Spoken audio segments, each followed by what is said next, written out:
गाडी जाऊ दे गवताला रे झिंग्या, गाडी जाऊ दे गवताला, गाडी जाऊ दे गवताला रे झिंग्या, गाडी जाऊ दे गवताला. अरे तुरमौच्या टोकाला रे झिंग्या, तुरमौच्या टोकाला. एरवी आपल्या आक्रमक शैलीत भाषण गाजवणारे उद्धव ठाकरे यांच्या शिवसेनेचे आमदार भास्कर जाधव आज मात्र शेतीत रमले. चिखलात बसून आणि जुनी पारंपरिक गाणी म्हणत भास्कर जाधव यंदाही भात लावणी करण्यात तल्लीन झालेले दिसले. गाडी जाऊ दे गवताला रे झिंग्या, गाडी जाऊ दे गवताला, गाडी जाऊ दे गवताला रे झिंग्या, गाडी जाऊ दे गवताला. अरे गाडी जाऊ दे गवताला रे झिंग्या, गाडी जाऊ दे गवताला, गाडी जाऊ दे गवताला रे झिंग्या, गाडी जाऊ दे गवताला. अरे तुरमौच्या टोकाला रे झिंग्या, तुरमौच्या टोकाला, तुरमौच्या टोकाला रे झिंग्या, तुरमौच्या टोकाला. तुरमौच्या टोकाला रे झिंग्या, तुरमौच्या टोकाला, तुरमौच्या टोकाला रे झिंग्या, तुरमौच्या टोकाला. गाडी जाऊ दे गवताला रे झिंग्या, गाडी जाऊ दे गवताला, गाडी जाऊ दे गवताला रे झिंग्या, गाडी जाऊ दे गवताला. आणि शारदेच्या शेताला रे झिंग्या, शारदेच्या शेताला, गाडी जाऊ जाऊ दे गवताला रे झिंग्या, गाडी जाऊ दे गवताला. आणि शारदेच्या शेताला रे झिंग्या, शारदेच्या शेताला, गाडी जाऊ दे गवताला रे झिंग्या, गाडी जाऊ दे गवताला. गाडी जाऊ दे गवताला रे झिंग्या, गाडी जाऊ दे गवताला, गाडी जाऊ दे गवताला रे झिंग्या, गाडी जाऊ दे गवताला. भाऊरावांच्या शेताला रे झिंग्या, भाऊरावांच्या शेताला, गाडी जाऊ दे गवताला रे झिंग्या, गाडी जाऊ दे गवताला. आणि भाऊरावांच्या शेताला रे झिंग्या, भाऊरावांच्या शेताला, गाडी जाऊ दे गवताला रे झिंग्या, गाडी जाऊ दे गवताला. आणि गाडी जाऊ दे गवताला रे झिंग्या, गाडी जाऊ दे गवताला, गाडी जाऊ दे गवताला रे झिंग्या, गाडी जाऊ दे गवताला. बोले पाताली कोणाचा रे झिंग्या, दबाळ कोणाचा.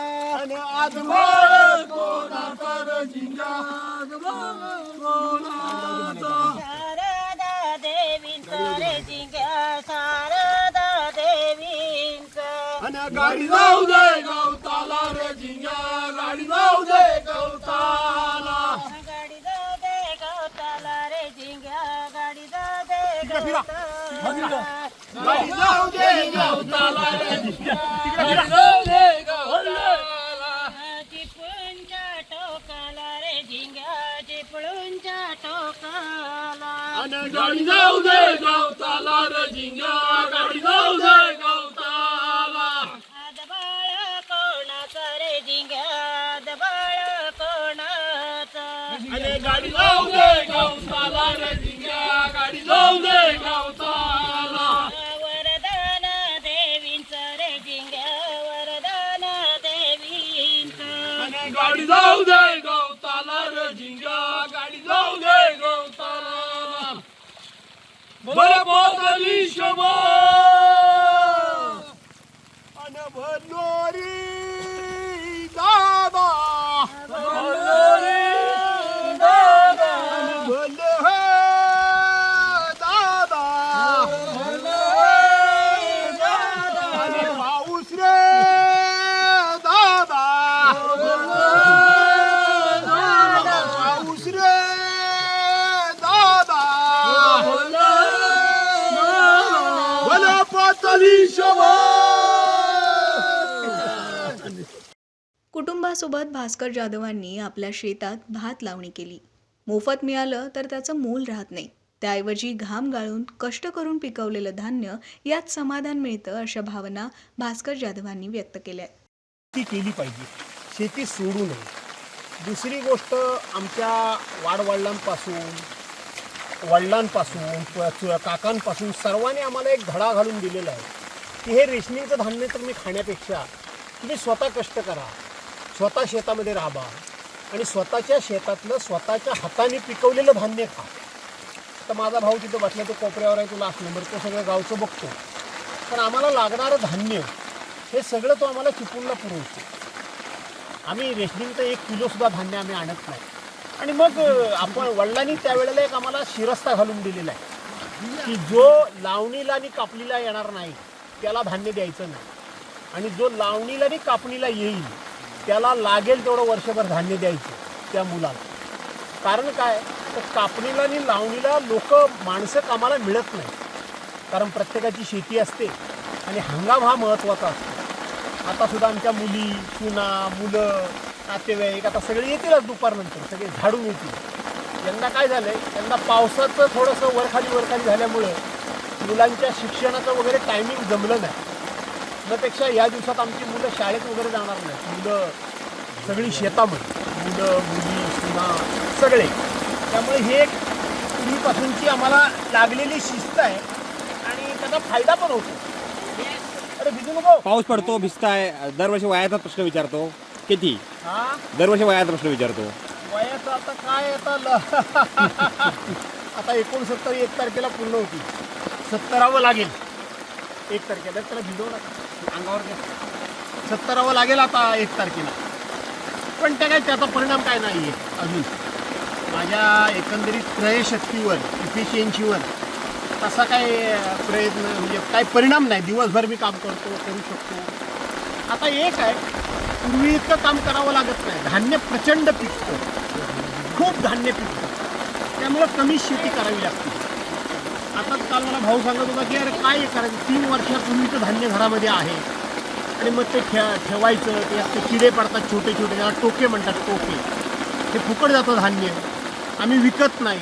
काय करायचं, इतकं धान्य पिकतं. तर साहेब, ज्या पद्धतीनं योजनेच्या मार्फत जे धान्य दिलं जातं लोकांना आणि मजुरांचा आजचा प्रश्न, आणि हे खरंच धान्याची गरज आहे एवढं मोफत स्वरूपात देण्याची? असं आहे की कुठलीही गोष्ट मोफत मिळाली तर तिचं मोल राहत नाही. मी कोणाला देऊ नये ह्याच्या विरोधात नाही, परंतु मोफत कुठलीही गोष्ट, कुठलीही धान्य असं नाही, जर दिली गेली किंवा मिळाली तर त्याचं मोल राहत नाही. कष्ट केले पाहिजे, घाम गाळला पाहिजे, तर त्याचं मोल राहतं, त्याचं महत्त्व कळतं, त्याच्याबद्दलचं प्रेम राहतं आणि आपलेपणा राहतो. हे फुकट तर सगळं मिळालं तर आपलेपणा राहत नाही, उलटी एक असा भाव वाढीस लागतो. दिल्याने तर काय झालं, मेहरबानी केली ना, फुकट दिली तर असा एक भाव वाढीस लागतो. त्याच्याऐवजी घाम गाळून कमवलेलं चांगलं. साधारण पिकवलेलं असतं ते उगवलं जातं असं म्हणतात. हो, शेतामध्ये पिकवलेलं असतं तर काय ते वेगळं उगवलं तर ते काढून टाकण्याची प्रक्रिया असते. असंच राजकारणामध्ये जिथं पिकवलं गेलंय तिथं काहीतरी उद्ध्वस्त होताना दिसतंय, थोडंसं वेगळं उगवतंय. ह्याच्या बदला वेगळेपणा कसा काढला जाईल, काय वाटतंय? राजकारणामध्ये सध्या खूप मोठ्या प्रमाणामध्ये नको असलेलं जास्त उगवलेलं आहे.